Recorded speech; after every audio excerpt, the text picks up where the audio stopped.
welcome to episode 9 of the Shootaround Podcast. My name is Josh. My name is Mac. And today we are going to be doing our power rankings as per every fortnight. Yes, we're really excited. The power rankings have shifted slightly. A few movers, a few people that have fallen off a little bit, but we'll get to that in a minute. A couple of big changes. Yeah. There are some big changes. There's some big movers this week, movers and shakers, you know? And some ones that hit close to Josh's heart, some players that he needed to let go of a little bit to let other players flourish, so to speak. Mac really hurt me this week with his decisions to drop some of my favourite players, and we have had a large argument before the podcast, but we're good now. We're friends again. So just put some makeup on the black eyes. We're all good. Yeah, we're good. We're G to G. Yep. All right, so let us begin. Mackenzie, what are the socials that people can reach us on? The socials that people can reach us on are Facebook and YouTube.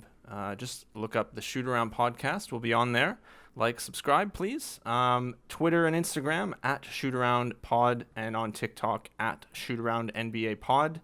So please give us some interaction on there. We're happy to interact back. We want to hear what you think of the podcast. Good, bad, meh, whatever it is, let us know, please. Ask us for some opinions too. We're happy to give you our opinions. We give them out for free. Ask us anything. Every week. So it's $5 through the week. On the weekend, on Saturdays only, when we record the podcast, they're free. But through the week, when you comment on anything, we will send you a PayPal link. Yep. And you just send us $5 and we'll answer your question. Yeah. And guaranteed that you'll get a quality answer. So that's worth noting. Yeah. And also, if you ask 5 questions, you get a 6th one free for 20 cents off. Oh. Yeah. So $4.80. We didn't agree on that. Oh, it's fine. Whatever. Okay. Yeah, another argument incoming. 20 cents off. That's what you get. I thought that was a fair discount. I was going to give him, buy 6, get 1 free. Okay. So then you're basically getting 5, but you're paying for 6 or 5. You're paying for 5 and you're getting 6. Look, no matter what, it's money well spent. It's complicated, but look, we'll work on it as we go. But yes, pay per question coming next week. Absolutely. The latest in the news. What have you got, Macca? Honestly, not a whole lot of groundbreaking news recently. Pretty boring week. Yeah, fairly so. Kawhi and Paul George, the 2 biggest players on the Clippers, the most important players, were both out with isolation protocols. The Clippers haven't missed a beat, which I've been really impressed with. They beat the Heat yesterday, and that was because the Heat are still missing, a majority of their roster to injuries and isolation protocol. It's a really weird game, actually. It was a strange one. Because the Heat, I believe the Heat came out to a huge lead in the first quarter. Yeah. And then the Clippers came back and made it very close going in halftime. Yeah. And then they killed them in the third. Yeah. And then the Heat made a bit of a comeback in the fourth. So it was a bit of an up and down game.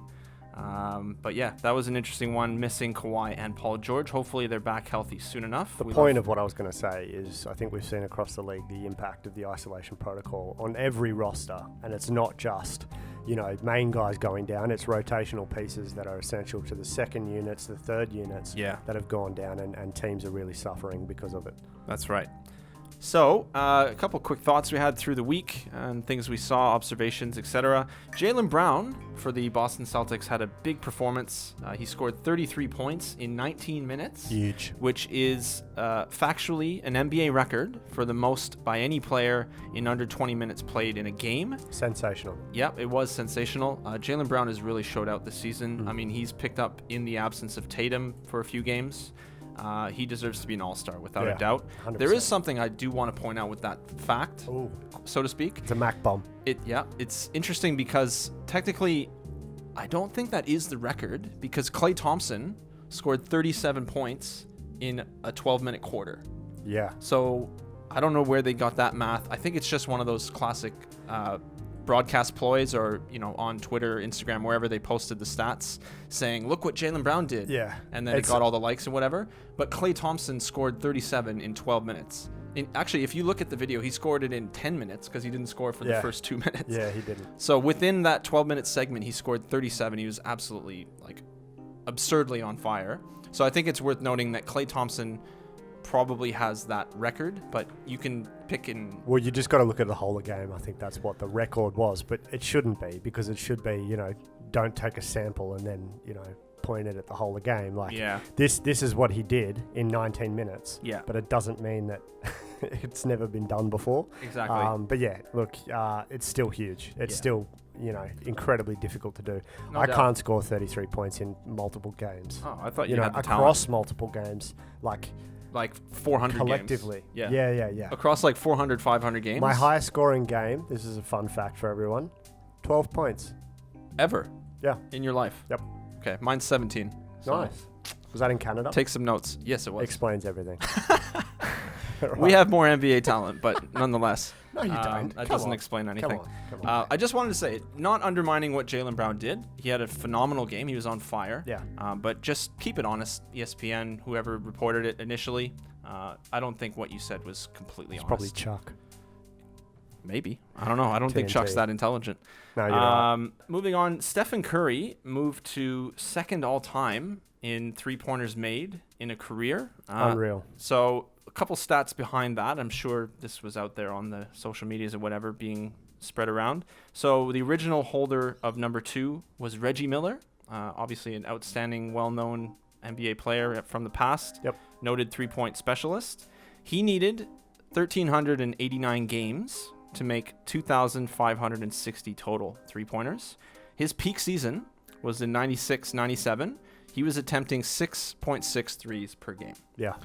Stephen Curry needed 715 games, which is nearly half the games played, just over half, to surpass the same number, to make it to 2,561. So in the 2018-2019 season, Curry was attempting 11.7 threes per game. He's around that number this season, but it's just incredible to see how the game has changed and the influence not only of Curry, but of three-pointers. Every team has at least one guy averaging 6-7 threes attempted per game. Yeah. Whereas Reggie Miller was blowing everybody out back when he was playing with that number of 6.6. So I honestly just think it's remarkable to see Curry's progression through his career to turn into this basically the three-point shooting savant that he is. I picked him as a rookie. Me and a bunch of friends had like one of my friends picked Brandon Jennings, another picked Tyreek Evans, and I was a big fan of Curry to win Rookie of the Year. Ultimately, Evans won, but I think I won that competition because Curry has turned out a little bit better than the other two. I don't know Just a bit. I don't know what's happened to Brandon Jennings, to be honest. He flamed out fairly quickly. Yeah. I think he's playing overseas. Yeah, he might be. Yeah. He might be OJ Mayo's roommate. But never in a million years, honestly, did I expect Curry to turn into what he is now. So good for Steph. Yeah. All right. Tim Tam. Oh, definitely. One last special shout out to a Shootaround Hall of Famer. There was a play Joe Ingles did a couple games ago against the Warriors Jingles. where he shattered Kent Bazemore's ankles. He did. We'll include the video in the current podcast. But look that one up. I wish Kent Bazemore all the best in his recovery. Yeah, it'll be a few years before he's going to recover. Being crossed up by an old man. It was a legit crossover. It wasn't like Bazemore tripped on anybody or anything. It was like Ingles crossover, and Bazemore's ankles had no idea what happened. Folded. Yeah. I'm not like a surprised, cheap to be honest. He suitcase. probably set because he was like, there's no way Jingles is crossing me up here or driving past me. And he did both in the same play. So I think Kent Bazemore probably just said, who's this YMCA looking guy out here on the NBA court? Next there's thing an you know. accountant playing on the Jazz. Yeah. Can you look at my financials later, please?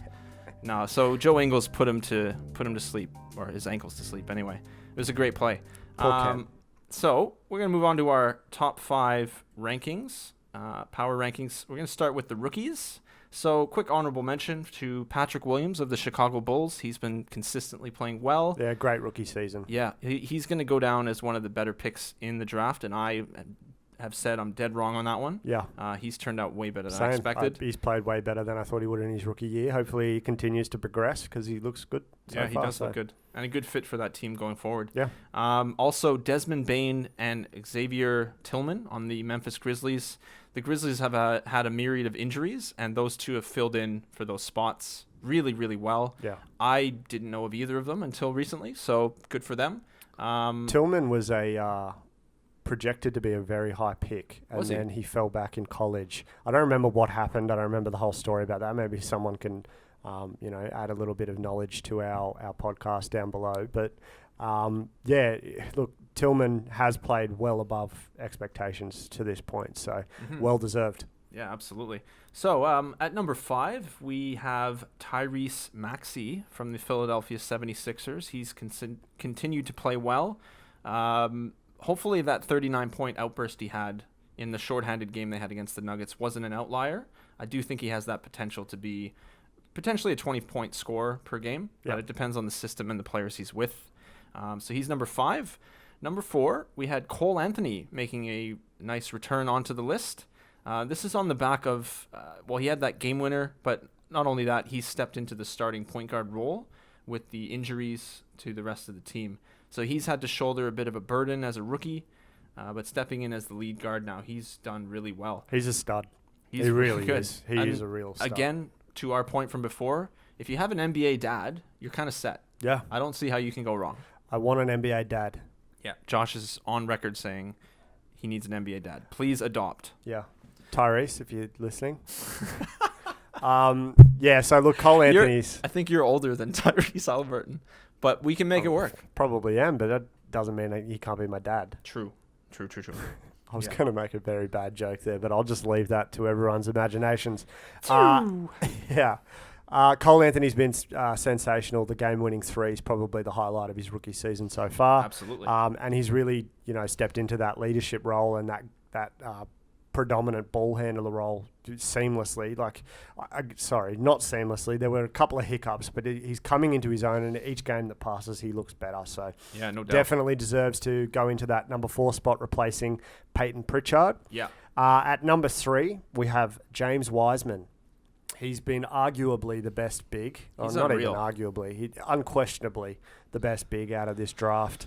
He looks sensational. Really been probably the bright spot of their season so far, aside from, Curry's 62.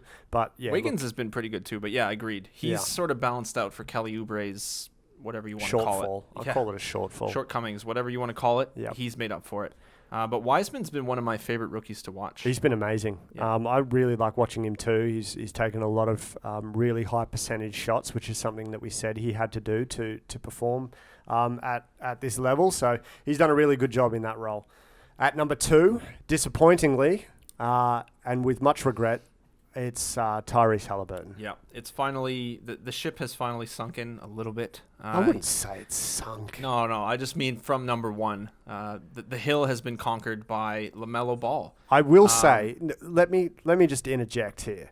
Halliburton is at least 50 times better than Lamelo Ball on the defensive end of the ball. All right, that's a spicy take. At the moment, okay. Lamelo Ball has a long way to go defensively, and that's why he hasn't been put into the starting rotation. That was something that was said through the week, and it's something that really comes into the spotlight when you watch Lamelo Ball play. He can go missing defensively. He has momentary lapses. They're the things that Halliburton doesn't have. So he dots his I's and crosses his T's. He has a lot less of them. Yeah, if not any. Lamelo Ball's kind of just scribbling on a piece of paper, but he's making it look really, really good. Yeah, it's in like bright colors and stuff, and definitely it's very pretty to watch. Yeah. Yeah. No, LaMelo's been exciting. He played really well today. He had a big putback dunk, so that was cool to see, and a game-saving play at the end where he kind of threw the ball or tried to throw it off of Sabonis's back. So to finish the game, yeah. To close out the game and run the clock out, yeah. So LaMelo basically steals number 1 here. I have a feeling these two might continue to go back and forth. I think they will, depending on performance, but LaMelo, deservingly so, is finally getting the nod as number 1. Yep. So moving on to the players, quick honorable mention to a couple of guys. Luka Doncic has been very nearly averaging a triple-double, unless he has reached those exact numbers now. Carrying the Mavs through a slog of injuries. Porzingis returned recently, but Luka's been outstanding. They played the Timberwolves today, so there's a very good chance that's a W. He put up big numbers. Yeah, probably like a 50-30-30. Probably. Imagine that. So Luka is coming in probably around number 7, number 6 on our list. Yep. We also had Stephen Curry, who continues to be outstanding. Just fell out, though. Yeah. And I think that's more to do with their record. And, Yeah. Look, there's nothing against Steph. He's doing what he can with what he has. Exactly. But, yeah, he fell out of the top 5 this week. Yeah. He had a play against Minnesota, Again, not shocking. They have the worst defense in the league. But he just put on a dribbling clinic while he was being defended. I believe it was Jared. God, what is his name? Vanderbilt. That's the one. Jared Vanderbilt. Yeah, the big man was switched out on Curry. That's a mismatch Against if Minnesota. there is one. Yeah. Hallelujah. Yeah, big time. Offensive dream if you're playing against Minnesota. Yeah. So Curry put on a bit of a clinic, hit a step back three. It looks so smooth and so beautiful. And he's just, he's in his bag this year. So yeah, Curry, he's killing it. I love seeing Curry play the way he is. I do too. Last guy for honorable mention, just because he fell out of the list, was Domantas Sabonis. One of my favorite players to watch. Yeah, no doubt. He's unquestionably one of the best big men in the league. And continues to perform at a really high level. Yeah. He's just fallen out this week. I think it's just due to the other talent being there, winning more games. I think Sabonis' play has a lot to do with how well Brogdon's played. Absolutely. So him falling out of the top 5 is not a slight on Sabonis. He's still, top 10 player in the league, if you ask me or Mac. Yeah. No, he is. Is that how you feel? Absolutely. Okay, well, there you go. So if you ask Mac and myself how we feel about Sabonis, he's top 10. But at number 5 is Kevin Durant. He is having one of his best seasons statistically. He is the best player on the Nets, unquestionably. Yep. And he's probably, at this point of his career, is overlooked and underrated. I was thinking the same thing. Like, because of the way that the Nets season has gone so far, and James Harden and the storyline with Irving, Durant has actually kind of fallen under the radar. Maybe not to the point of, like, no one's talking about it. But it's very, very underrated what he's doing this year. He's having an MVP caliber season. Absolutely. And I feel like that, he hasn't fallen into the conversation, mainly because of the clowns on the roster. And that's nothing to do with, Kevin Durant. He's been the steadiest part of the team, like hands down. Funny to say. A bit ironic. Considering the things that have followed him around for his career. But, you start to look at him and just think it's situational. So, KD number 5 this week. Yep. And then so that moves us to number 4. Mr. Kawhi Leonard has cracked the list. This is all despite what happened with the isolation protocol prior to that coming into place. He and PG are actually both a 50, 40, 90. Very exclusive club. Yeah. It's actually becoming, believe it or not, less exclusive. There's many more names in it this year. I don't know if by the end of the season we'll see those numbers remain. Well, that's the thing. Like, I think in the last 3 years there's only been like a handful. Devin Booker and Chris Paul, I think maybe. We'd have to pull that up. Literally, that's off the top of my head. I could be very wrong, but I think there's only been 2 or 3 players in the last 3 seasons that have actually made the 50, 40, 90 club. We're not going to get too much into it. I'd probably put Curry and Durant in that conversation as well. But nonetheless, it's a pretty exclusive club, becoming a little bit less exclusive, but we'll see how sustainable these numbers are. But anyway, my point was him and George were 50, 40, 90. It was actually tough for me to choose between the two, but when you really compare them side by side, Leonard's averaging more points, more assists, more steals per game. He has a slightly higher usage rate, but also half the turnovers per game, which was interesting. Paul George is among the leaders in turnovers per game, unfortunately. Leonard has a higher player efficiency rating and player impact estimate, and he's 3rd overall in the league in net rating. Yeah. So at the end of the day, look, no one would argue Paul George over Kawhi Leonard if you're going to pick a player. Well, Kawhi is the franchise guy and Paul George is his sidekick. Kawhi Leonard is a 2-time Finals MVP and 2-time Defensive Player of the Year. Paul George has been in those conversations, maybe not Finals MVP, but he's been in some of the conversations for MVP. But exactly, he's a Batman he's a Robin to Kawhi's Batman. Yeah, I would say that Paul George is more like the Joker or Sandman. Wow. Because when things are on the line, he disappears. And he also looks a bit clowny. He does. At number 3, retaining his position this week is Joel Embiid. Yeah. There's nothing I can add to this guy's season. He's been tremendous. Outstanding. He has to be MVP candidate, and that's along with the other guys we've mentioned to this point. I think all of these guys are well and truly at the top of the race for the MVP this season. Yeah, it's going to be an interesting race when it comes down to it. But yeah, Embiid's continuing to play up to his potential. I think he's 2nd in the league in player efficiency rating, and all the rest of his stats are pretty outstanding. We don't need to go too far into that. Number 2, LeBron James. Again, not much to say. We already know the story with Just LeBron. Amazing. He's he had unreal. a 46-point game the other day. Just, man. Unbelievable. At the age and, the experience to do that in the way that he did, like he's a completely different player than he was 10 years ago. Absolutely. Completely different. And it's incredible to see the transformation. I don't think people understand how difficult that is to do, to even add one thing to your game, let alone, tailor your whole game around your athletic ability now is incredible and testament to, the greatest player of our generation. I think so, yeah. I'll tell you who could take notes about, like you were saying, tailoring their game around maybe a decline in athleticism would be Russell Westbrook. I don't expect Westbrook to turn into LeBron at that stage of his career, but definitely someone to model the change and adaptability after. He's really struggling at the moment, Westbrook. Really struggling. That might be its own podcast. Yeah, it might have to be. But yeah, so number one, again, not shocking, Nikola Jokic. Look, the guy is unreal. He really isn't like anything else we've ever seen, at least not in my basketball watching life. He can take a game off and get a triple-double. Honestly. Exactly. And it's, the fact that he's getting triple-doubles isn't the whole reason why he's here. He is the center point for the offense in Denver. He is everything. He dictates the speed of the game, dictates the way that his teammates play, gets his teammates into positions to succeed. He is the most influential player in the NBA right now. Absolutely. That's why he holds the number one spot and just keeps LeBron out of that top spot at this point. Yeah, his stats are truly remarkable. So I'll just give you a quick run through here. He is currently number 14 in points per game. He is number 6 in rebounds per game. He's number 3 in assists per game. And he also sits at number 6 in steals per game. Incredible, man. Among other stats, he's first in player efficiency rating.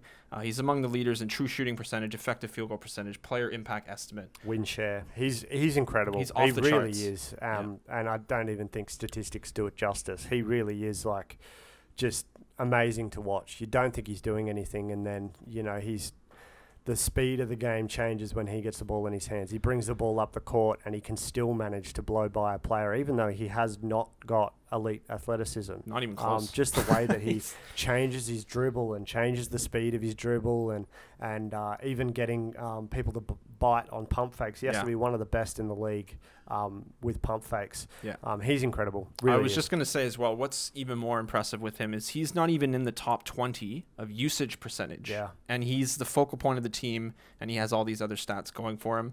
The other thing, too, a little bit of a medium take, maybe like medium spicy.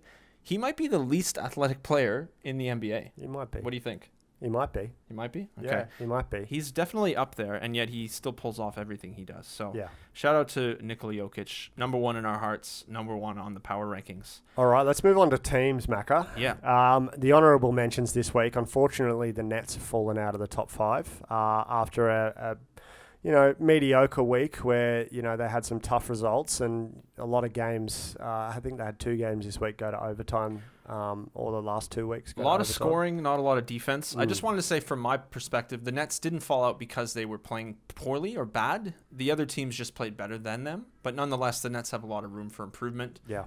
Like you're saying, some of the games had gone to overtime. They're just, honestly, they need to get their defense sorted out. It's really, really embarrassing. Yeah. But if they're going to outscore you, I mean, that's the name of the game, so be it. But they fell out, and also the Denver Nuggets are worth a mention because they've been riding, obviously, the powers of Nikola Jokic. And Michael Porter Jr.'s looked really good. He had a 30-point game the other day. Yeah, he did. He struggled against the Heat, but before that, he was playing fantastic. Yeah, so good to have him back. I love watching him play.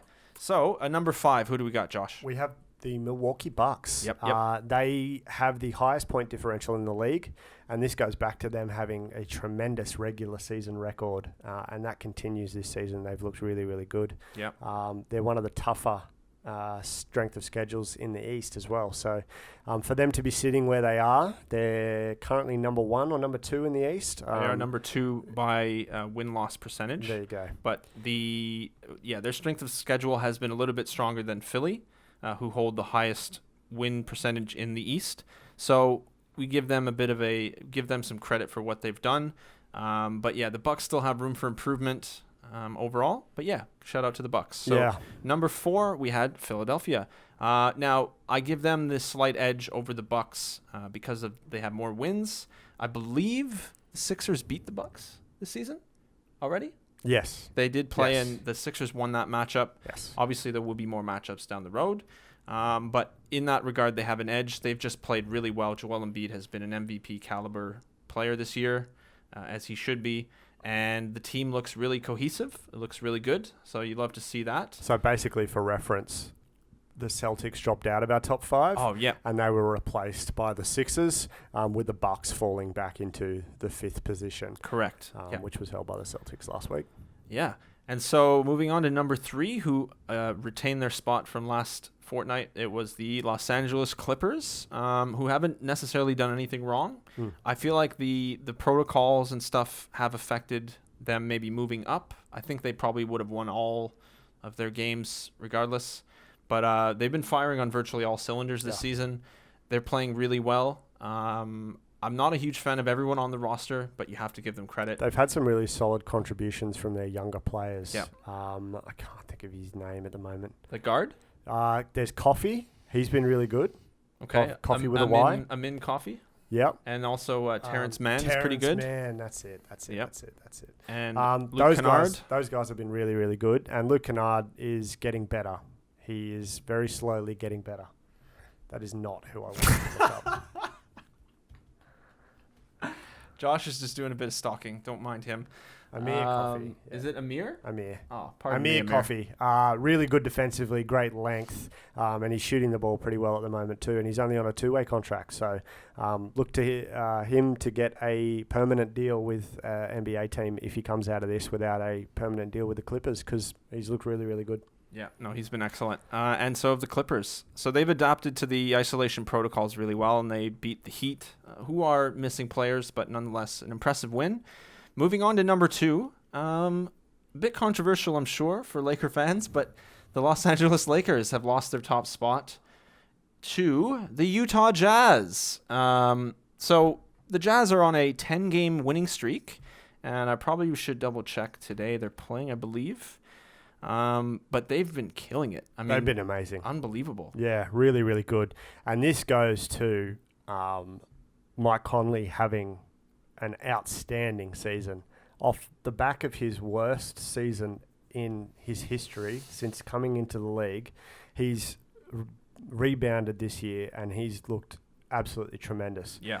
He's back to dictating the offense. He kind of figured it out a bit. He did, yeah. And I think the scheme kind of changed a little bit to suit him, and that was the right move for the Jazz because they've looked tremendous. Yeah, I do have questions about them in the playoffs just because we need to see them progress through, and the West is always tough. But they do seem to be actually built really well for the playoffs. They have a defensive anchor in Gobert. Say what you want about his contract. I think even though Conley is one of the best defensive guards in the league, he is relatively small. You're seeing a lot of NBA players now with size and skills and handles. So how he fares against larger wing players in the playoffs, we'll see. He may be singled out, even though he's really good on defense, as a mismatch. So we'll see what happens. But yeah, Conley and the Jazz, I mean, we have to give a credit to Donovan Mitchell as well. He's been playing. Clarkson off the bench. Number one in bench scoring. Yep, that's right. Yeah. So the team is really cohesive. It's good to have Bogdanovic healthy as well. He's important because he was injured for the playoffs last year. But yeah, the Lakers, I just wanted to point out their loss to the Pistons was kind of baffling.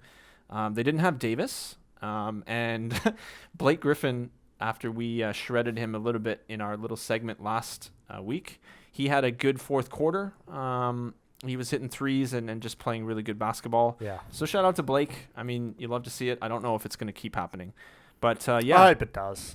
So do I. I really hope so it do does. I. So just basically the Jazz take over the number 1 spot. Congratulations to them. And unfortunately, the Suns miss out after some difficult results. Yeah.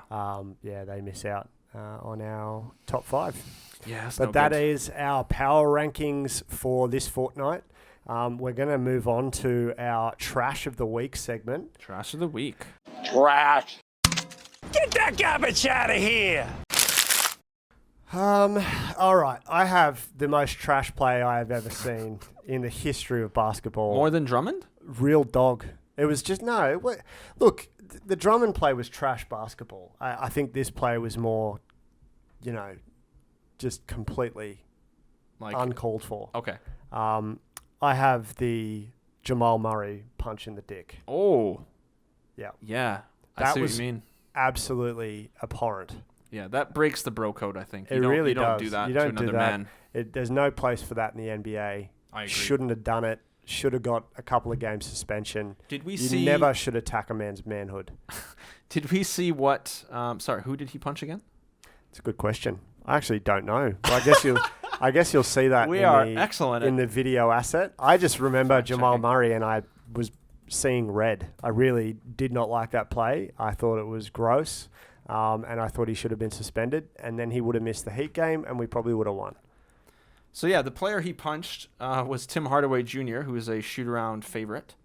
Josh and I both love his game. But that's besides the point. You shouldn't hit a man in the manhood.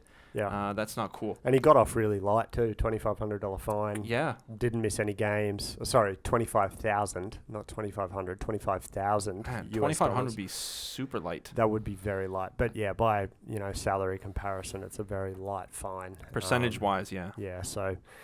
that was trash. What's your trash? What do you got?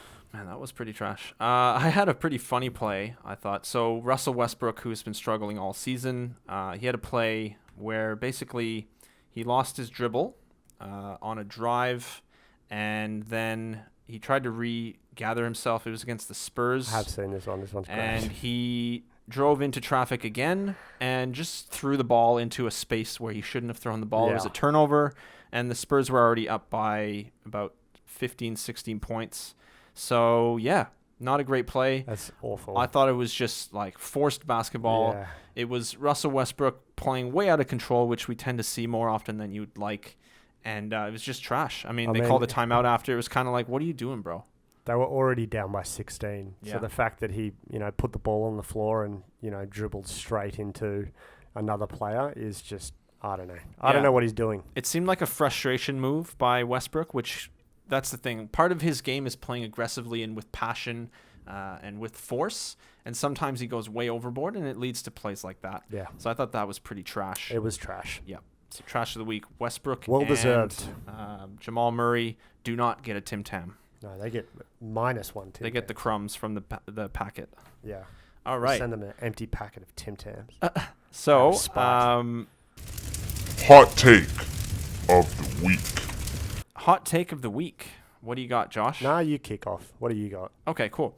I'm going to say here, the Golden State Warriors are going to win a championship within the next 3 seasons. Wow. I was watching them the other night, and they have a few pieces missing.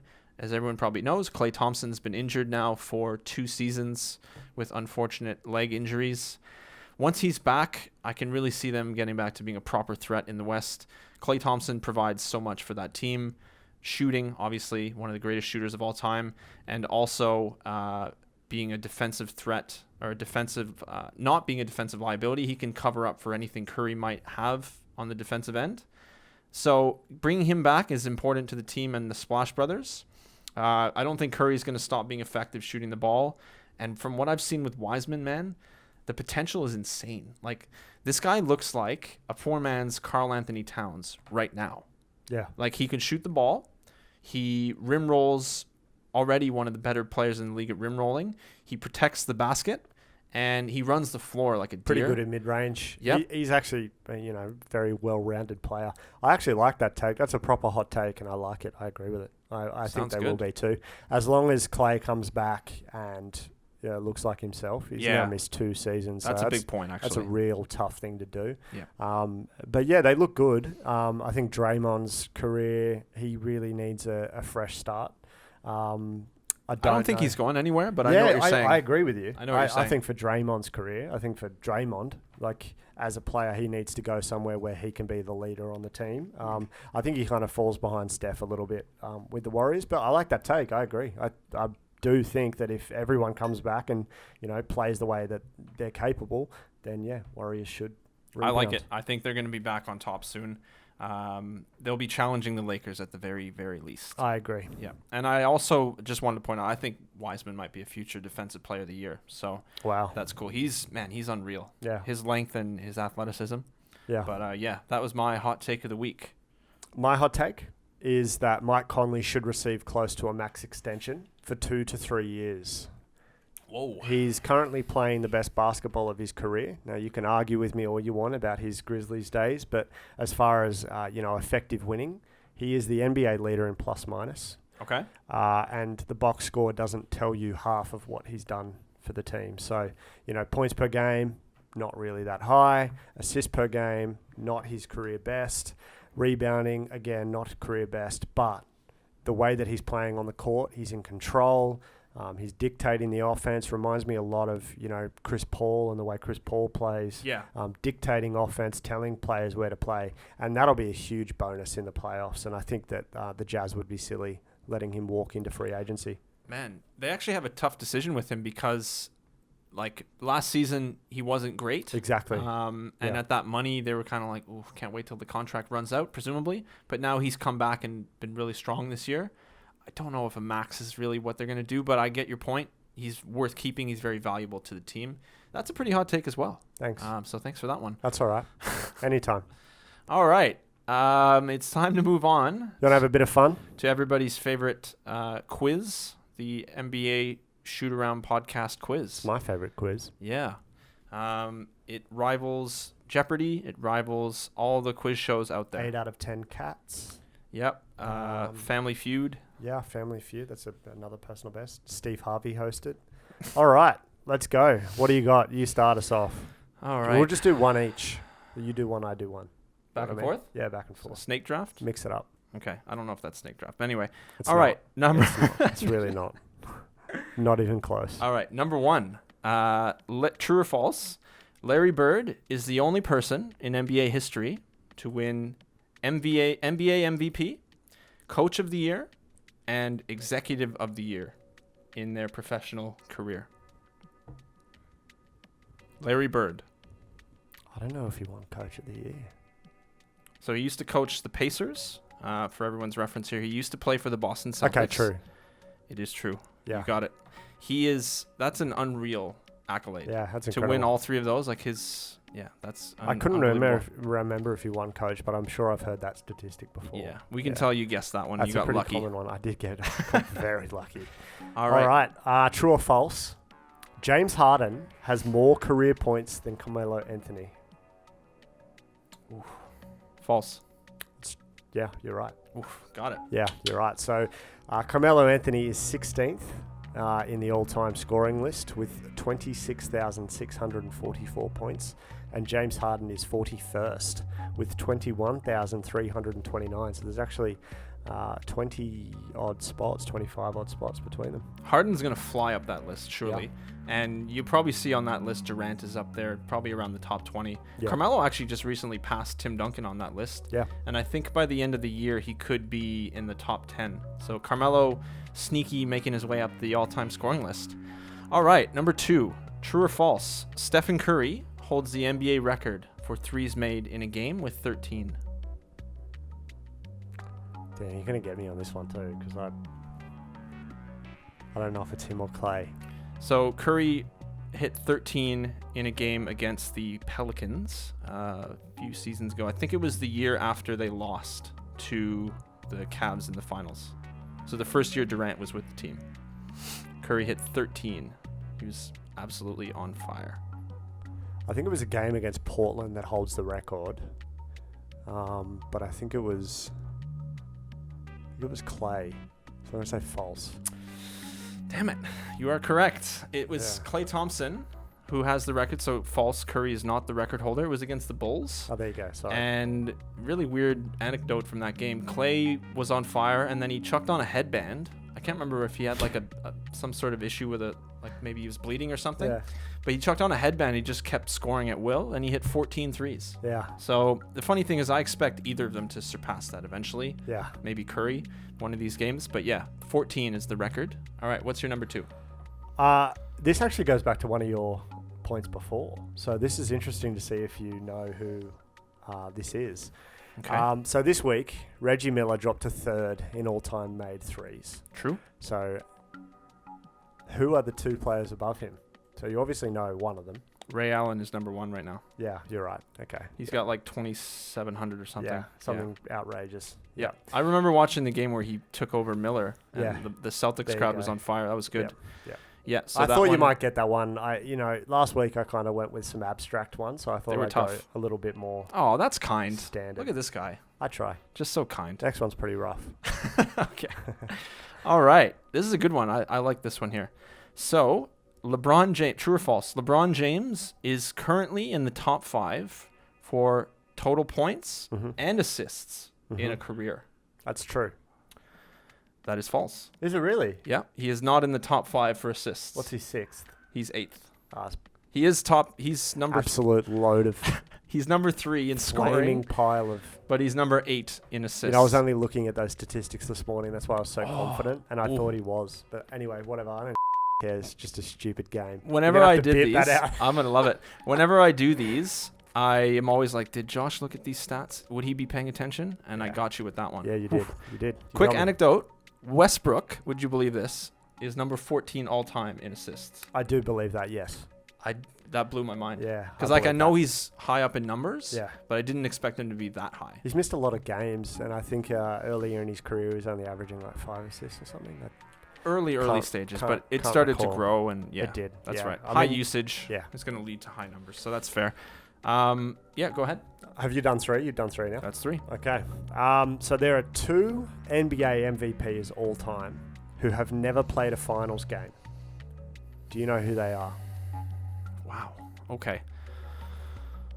There are only 2. Giannis Antetokounmpo. Oh, wow, you're right. There's 3. Sorry, NBA MVPs? Yeah, For all the- time. So there's 3. So, yeah, sorry, my bad. You're 100% correct. That's 1. Okay. Almost said James Harden. So Giannis Antetokounmpo Yes. is 1. Yes.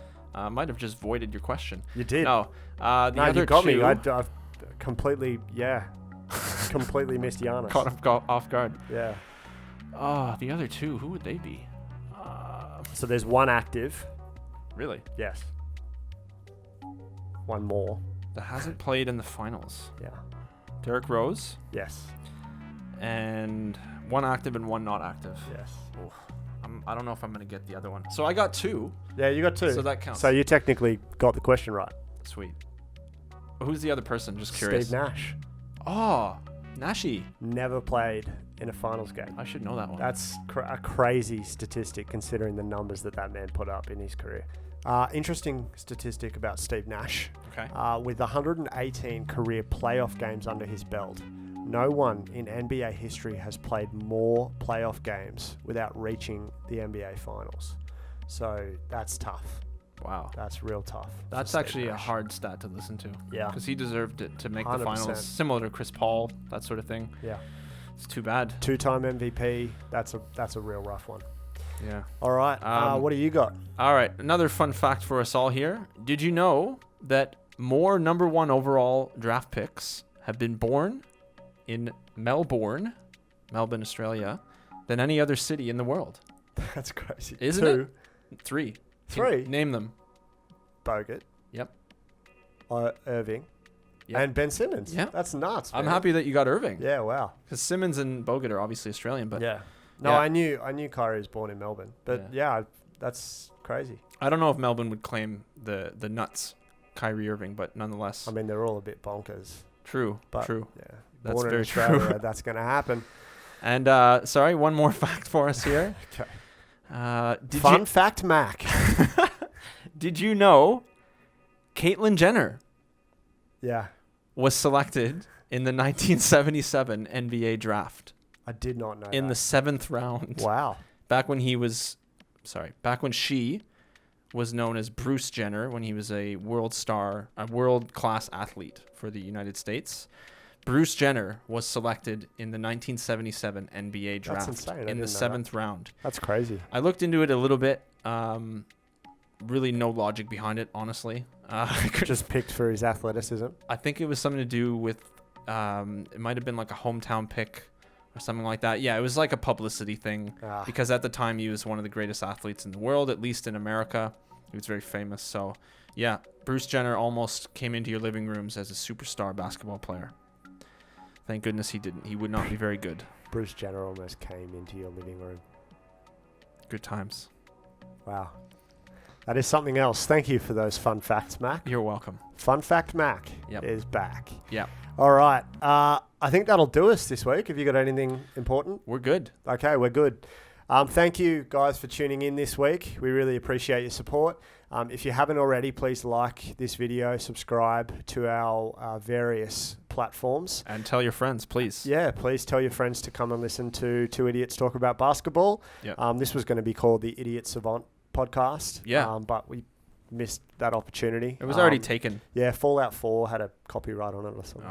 Oh. But yeah, thank you guys for tuning in. We'll catch you next week. And make sure you listen to our special episode on the Minnesota Timberwolves as well. Very important. Super interesting podcast that we did, if we don't say so ourselves. Yeah. Thank you guys. I appreciate you tuning in. Catch you next week. See ya.